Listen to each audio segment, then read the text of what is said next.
Hey, thanks for joining me today for episode number 76 of Podcasting Your Brand. I'm your host, producer Jaime, providing learning lessons for you to podcast your brand. And today I'm going to be bringing you my next Podcasting 101 topic, keeping good records. And this episode is brought to you by my own brand, Flintstone Media. Listen in and let's do this. First, by starting with one of my daily tips. Hey, it's producer Jaime with your quick tip for the day, and we're going to continue with how to improve your sound. And one of the best, simplest things that you can do is just know how to properly use your microphone. So I'm using a dynamic microphone. This one is a Tascam TM70. I absolutely love this microphone. And as with most dynamic microphones, in order for me to use it properly, I have to speak right into the top of it, about an inch away from it, and that's how it captures the sound the best. So that's how I use this microphone. But a very commonly misused microphone is a Blue Yeti. So if you've got one of those is a side assessed microphone. So it's dynamic, but instead of talking to it like this, you're talking to it at the side, and not just any side. It's the side with the label, because if you talk to it on the wrong side, you're talking to it, on the wrong side. It's not going to sound good. So your tip for the day is just know how to use your microphone. More tips for you every day at podcastingyourbrand.com. So be sure that you're following me on TikTok and Clapper and YouTube and wherever else you can find me on social media so that you get all of my daily tips and that you get them first. Okay, now I also want to make sure that you're aware of my workshops, because that's an opportunity to work live with me in a small group setting, whether you're launching your show or if you already have a podcast and you want to level up your show and maximize the opportunities that it can bring you. Go to toppodcastworkshop.com and get all the info on how you can join me in a small group workshop. It'll be a lot of fun. Okay, now I want to give you a quick update. As I mentioned a couple of times, I was headed to Mom 2.0 for the summit in Scottsdale, and I just had such a great time. And I just want to mention, I brought my mobile podcasting equipment with me. Yay for past episodes all about mobile podcasting and the power of it. So I brought my kit with me and I recorded some amazing interviews, and therefore a future project that I cannot wait to reveal to you. So stay tuned for information about that, probably announced on the next episode. I can't wait to tell you. Oh my gosh. So I hope you've been enjoying the pro podcasting peers I've had for you. We still have Gordon Firemark to get to. We still have a bunch of other wonderful pro podcast peers. So just stay tuned. You're going to get so many other incredibly deep dives with my fellow podcasters who've been in this game with me for a long time.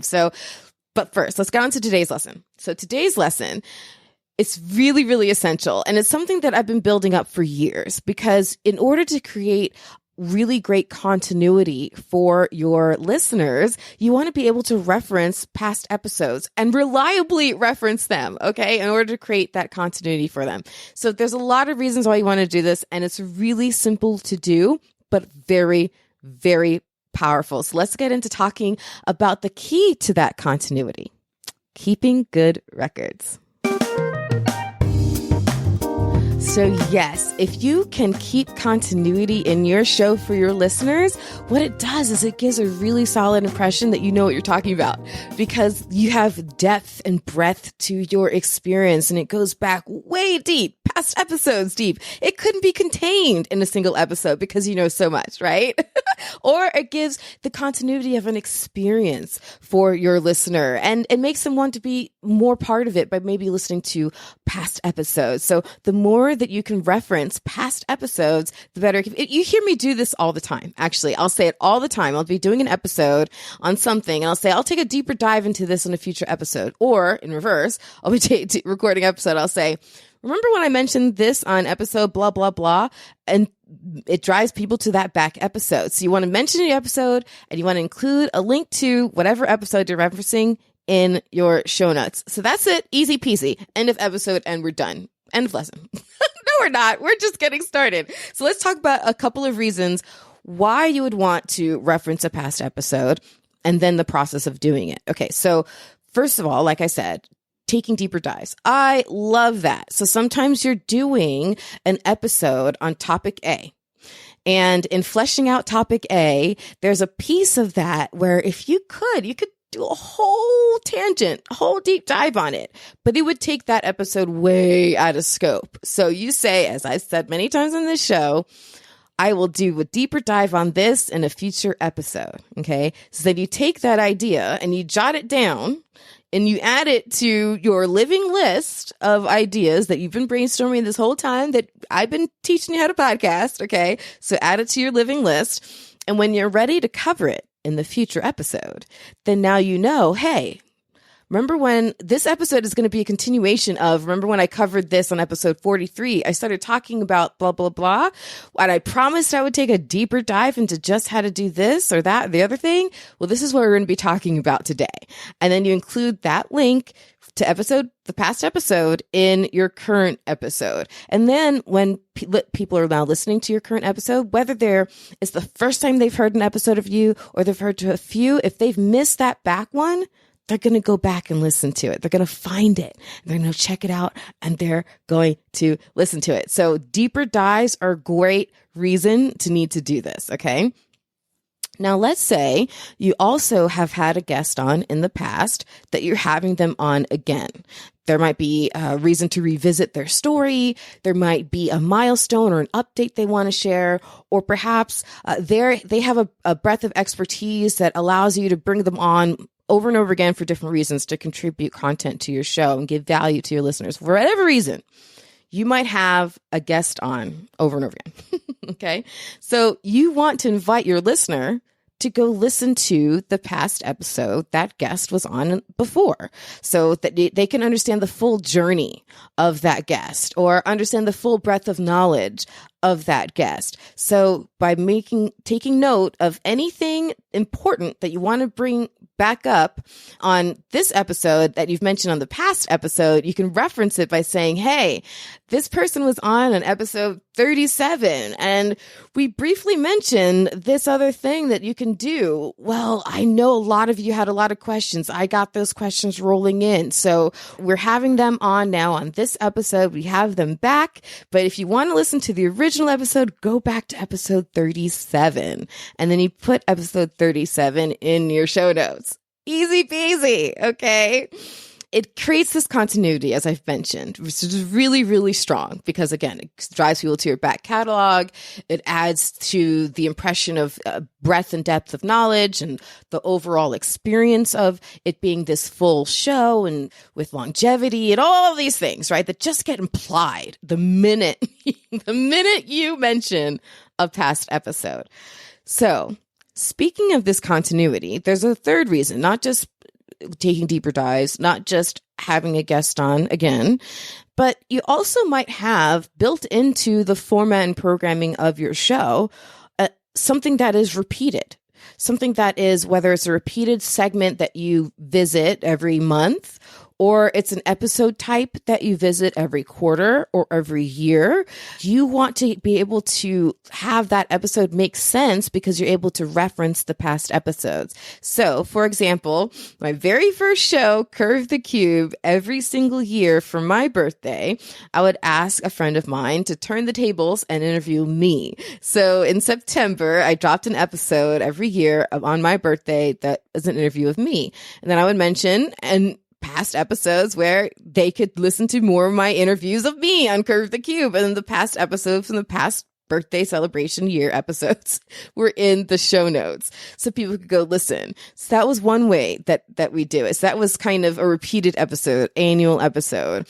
But let's say you do something like a quarterly review or a top tips episode or something of that nature. Or, on Finding Florida, the show that I used to do, the travel adventure show, we used to have an annual holiday gift idea list, and we would celebrate different Florida brands, products, and stuff like that people could buy to make gifts for each other for Christmas, but to send gifts for each other for the holidays. And so that list we would want to reference, so easily, obviously, referencing the entire list. Say, hey, if you want to see what we recommended in the past year, go to episode blah, blah, blah. But more importantly, much more importantly, it was important for us to know what we recommended those past years so we didn't repeat ourselves. So there might be something that you do on a regular basis over and over again as a special type of episode or special type of segment. And you need to be able to track what you've covered in the past in that episode and in that segment so that you can mention it in the future versions of that, or just not repeat the same thing and not trip yourself up like that. Okay. So you want to make sure. Or for example, how much would it stink if you had a trivia segment and you're like, oh, no one's going to get this question. And like immediately everyone knew the answer because why? You said the same trivia question 6 months ago. So don't do that, right? Great record keeping can be super solid and useful for all of those reasons. So what do you want to actually keep track of? You definitely want to keep track of the episode numbers and the release dates. That seems like the simplest thing, right? But then what else? What else is important? Well, the topics that you've covered can be very, very important to know.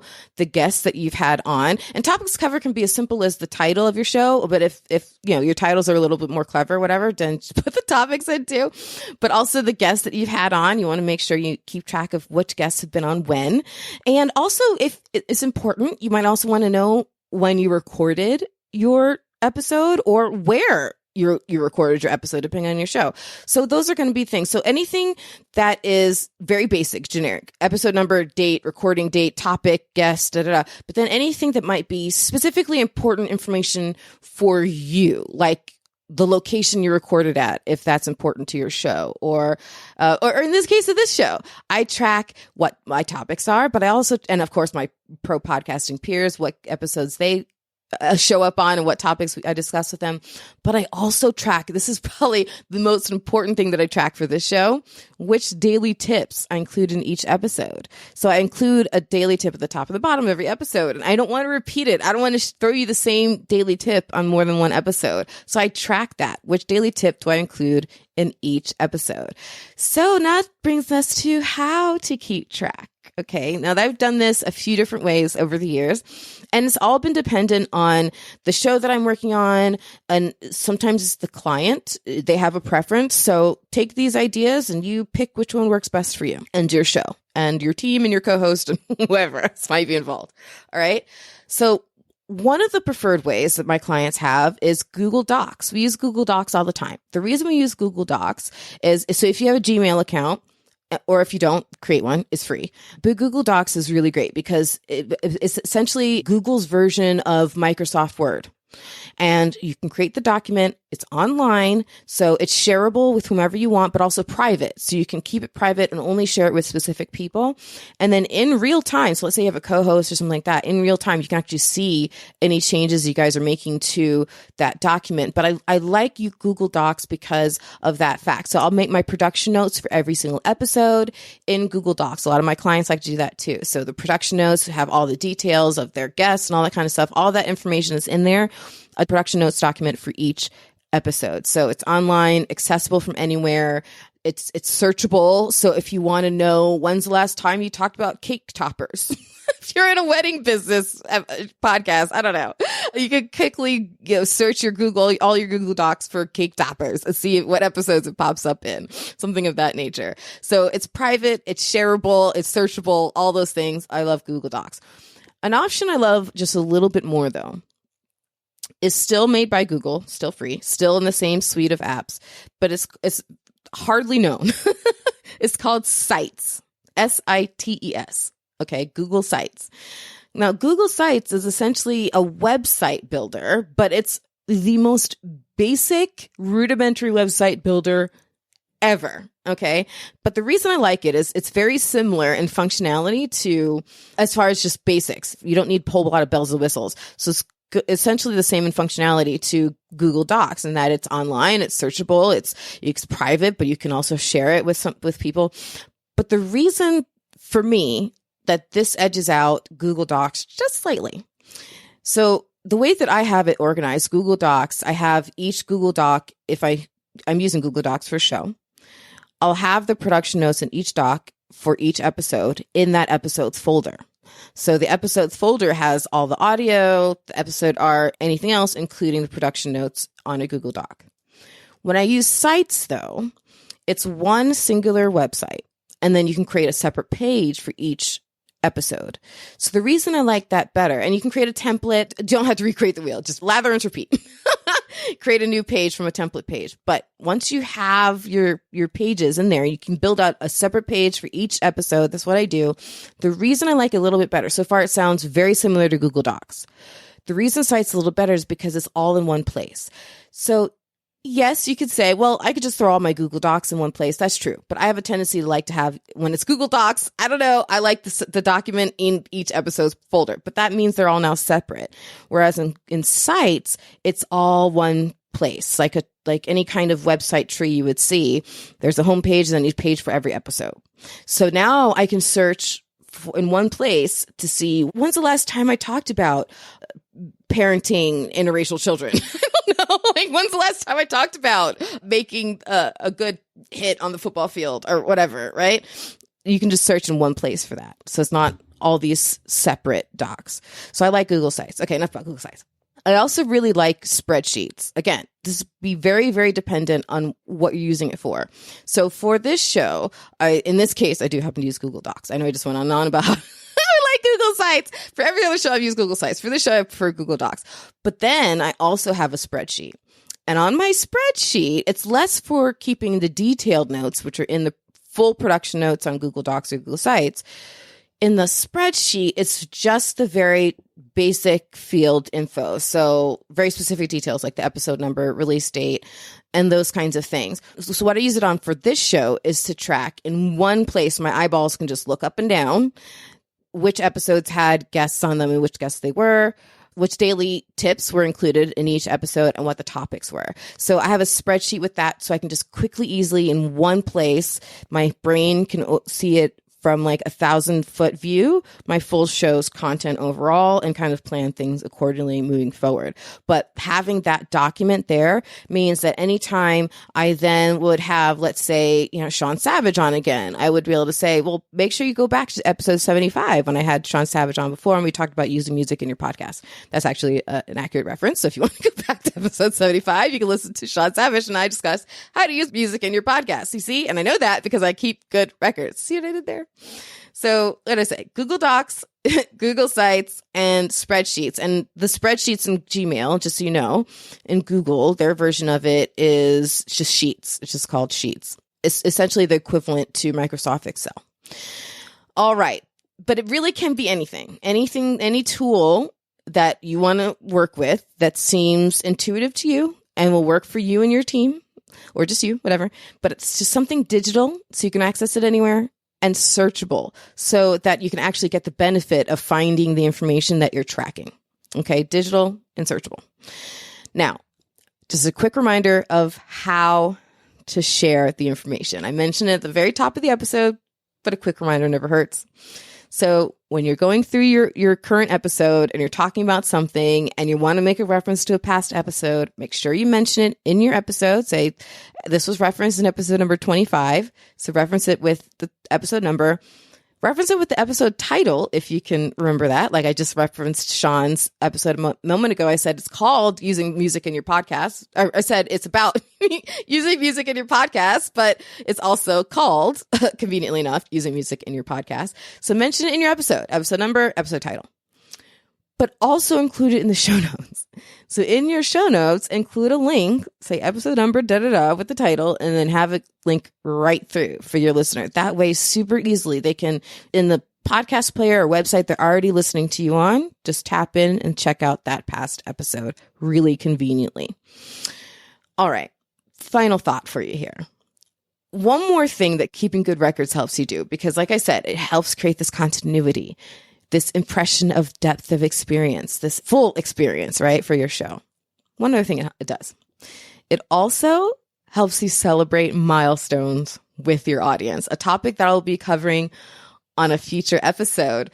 And when I do, I have a feeling I may say something along the lines of, if you recall back on episode 76, when I talked about keeping good records, wink, wink. See, that's exactly how I'll do it. So you'll hear me say that on a future episode as I reference this episode all about keeping good records.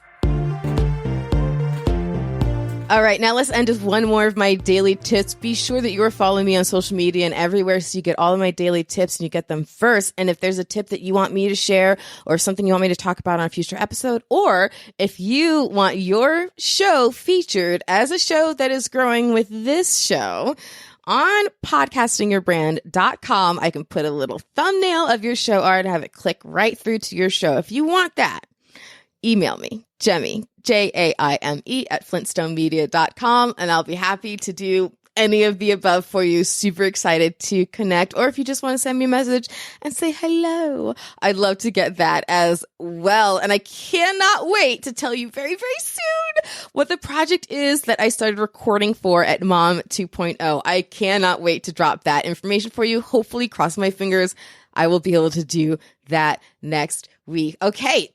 That's it. It's producer Jaime signing off for now. And remember, the only thing more powerful than your voice is your spirit to use it. So turn that mic on. And now let's end with one more daily tip. Hey, it's producer Jaime with your tip today, continuing our focus on mobile podcasting. And I talked about how yesterday you should hold the microphone for your guest. I told you why. Well, if you have a co-host and you have two microphones and you have a guest, that means if one's for your guest, there's only one microphone between you and your co-host. So what do? Well, here it is. You hold the microphone, not here, but like this, for your co-host. That way, whenever your co-host needs to say something, they don't have to signal you or wait or hope that you point the microphone at them or anything like that. They can just begin speaking. And when you want to say something, guess what? You know you, so you just point the microphone at yourself, blah, blah, blah, and you talk, and then you point the microphone back at your co-host while the guest is talking and you're both waiting to speak. That way, again, if your co-host needs to say something, they don't have to signal you. Come back here every day for more tips. Podcastingyourbrand.com. I'm producer Jaime.